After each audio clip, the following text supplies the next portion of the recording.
side, and this body of fornix anteriorly diverges into the columns. Now here you can see one elevation, this one, and this elevation is the thalamus. You can see clearly this one, and this is the cavity of third ventricle, this one. So this cavity of third ventricle communicates with this cavity of lateral ventricle through a foramen, and this foramen is known as the interventricular foramen, or also known as the foramen of Monro.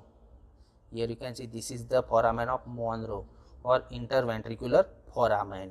Also you can see the brainstem, this one. So this is the midbrain, this is the pons, and this one is the medulla. But this pons and the medulla are separated from this cerebellum by this cavity, this one. This is the cavity of fourth ventricle, and this cavity of fourth ventricle is communicates with this cavity of third ventricle through a aqueduct of Sylvius. So here you can see this is the aqueduct of Sylvius. You can see clearly this is the aqueduct of Sylvius. So this is all about the mid sagittal section. Now we will see the coronal section.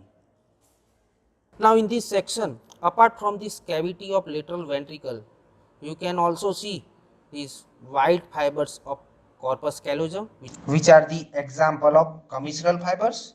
Then here you can see the white fibers of the corona radiata, and these white fibers on each side internal capsule, which are the examples of projection fibers.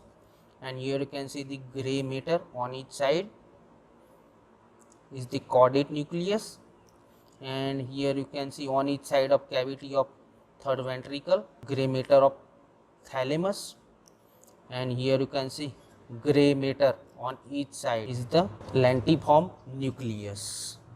Now suppose I am taking a section at the level of this genu and the splenium of corpus callosum like this